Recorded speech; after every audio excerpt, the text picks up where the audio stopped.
ખબરોમાં બન્યા રહેવા માટે બેલ આઇકોન દબાવો અને એબીપી અસ્મિતાને સબસ્ક્રાઇબ કરો।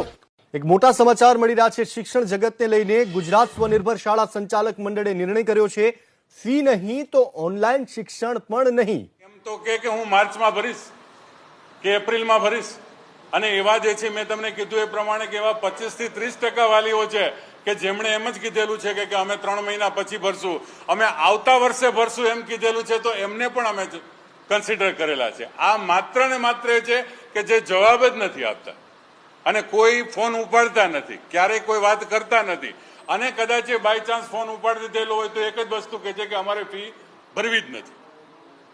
જો એમ કે 6 મહિના પછી ભરવી છે તોય અમને વાંધો નથી।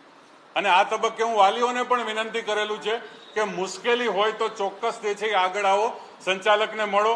કોઈ સંચાલક જે છે એના માટે તૈયાર ન થાય તો મદદરૂપ ન થાય તો એના માટે મહામંડળ જે છે એને તમે ફરિયાદ કરો, અમે એ સંચાલક ઉપર પૂરતા પગલાં લેશું। કોઈ વાલીને અત્યારની આર્થિક પરિસ્થિતિને કારણે નુકસાન થાય એવું અમે ઈચ્છતા જ નથી, પણ વાલીએ સહકાર આપવો જોઈએ, પોતાની વાત રજૂ કરવી જોઈએ।